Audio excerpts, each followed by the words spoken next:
দেখো সকালবেলা উঠেই এই যে কাজ, থালা বাসন ধুতেই হবে, বাসি থালা বাসন থাকে। আর দেখো তোমার দাদা ভাই আগে থেকে আদা এনেছিল, আদাগুলো ভেজা ছিল, বৃষ্টিতে ভিজেছিল। তো আমি এগুলো মানে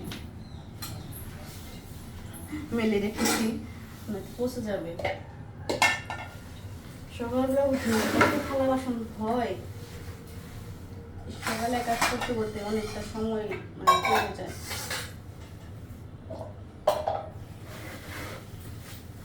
কালকে তোমাদের দেখালাম না কিভাবে ক্যারামেল বানাচ্ছি।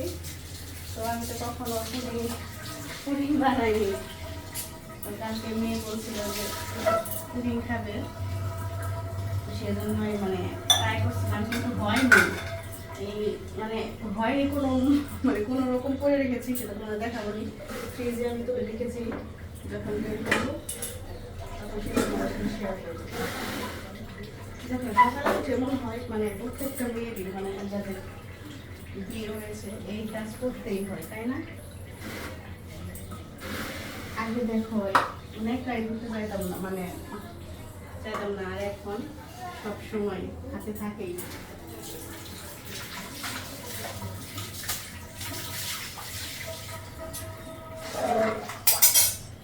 আর সবকিছু পরিষ্কার পরিচ্ছন্ন না থাকলে আমার ভালো লাগে না। এর জন্য সময় লাগলেও বা কষ্ট হলেও আমরা চেষ্টা করি কাজগুলো পরিষ্কার করে করতে।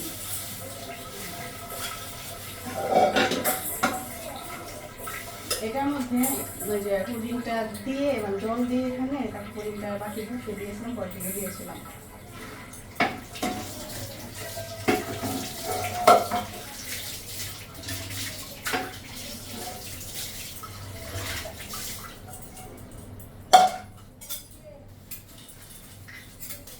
আবার রান্না করতে হবে, মেয়ের জন্য খিচুড়ি বসাতে হবে, আমাদের জন্য আমরা পিঠা বসে রান্না করতে হবে। কত কাজ বলো।